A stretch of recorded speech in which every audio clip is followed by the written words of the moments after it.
Well, you remember that I was the only candidate that offered the people that if I get in the job, I will hire military to be in charge of the police corporation and do some cleaning in the police corporation.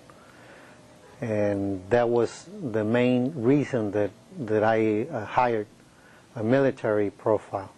So now, 2-year distance, I think we make the right decision and the right option. I have that military in head of the institution, and we've already fired more than 420 bad police officers that used to be on that corporation. But is this translated in better, in a more comfortable, more safe city for the people? Because from what we read or heard on the news, it doesn't seem like that. Yeah, not necessarily.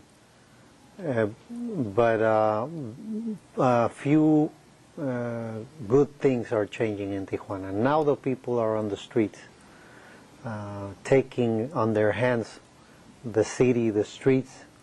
You can see all the public events that we have now in our city that we wouldn't even think about it 2 years ago.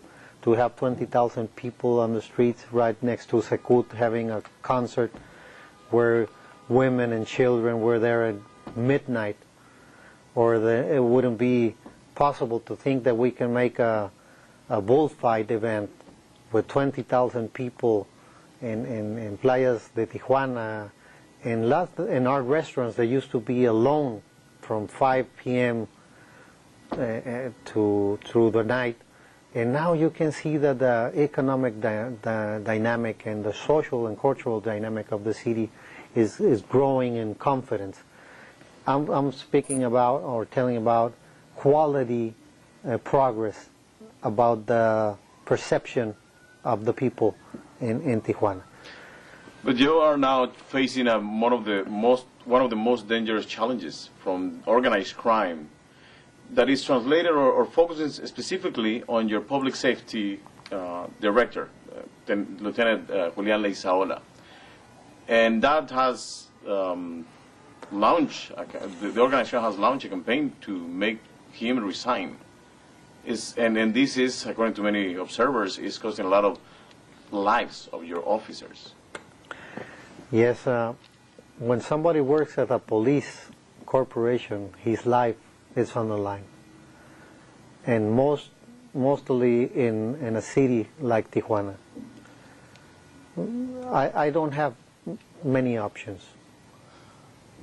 Or the police corporations do their job and pay the consequence of that, or the innocent people they get killed, they get kidnapped, and all those things that were happening more strongly here in Tijuana.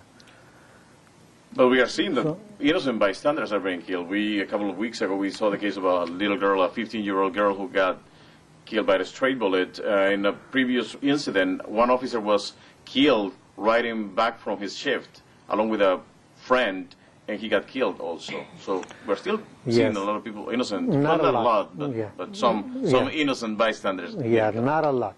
And that's the main point here. Our police corporation has been established a limit to the criminals, and we having confrontations almost every week. And all those confrontations, there's only been one event that has been civil, been hurt, this young lady that you're talking about. And in other events, our police officers were protecting the civil, the civilians, the innocents, and the innocent people on this. In a year, we didn't have, except for this event that I'm talking about, this young lady, is the only event that happened. So we have to be very objective and specific about what is happening now. But you have the other one of the guy who was running back from the ship, who went to pick up this officer from the La Pereza Rural District in El Ejido Francisco Villa. Both of them were killed, coming back. So it's not the only one, and one is too many already. That has to do with previous operation that officer were involved. So it's part of the of the strategy that we have to fight against the drug lords and the organized crime here in Tijuana. You mean like he was a corrupted cop? No. At He the was, contrary, he was one of the good cops. Yes. Doing his job, and that provoked the retaliation from the organized crime. Yes, and that happens to other 5 police officers that they were in a civil situation, and they were killed to send a message to the city that we have to drop down that strategy.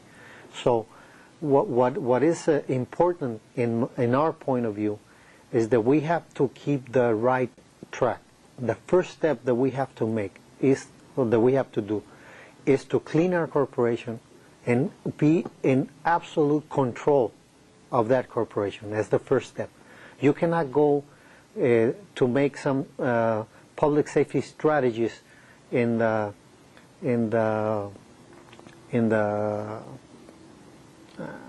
economic parts of the city or in the neighborhoods if you have a police that is working with the organized crime. The first step here in Tijuana is to take control and to clean the corporation. And that's been taking us 2 years for that. And we're paying for that decision. But I truly believe that this is what we have to do. And I've been telling the people that we have to be a bit of patience to deal with a problem that it was not responsibly assumed in the past.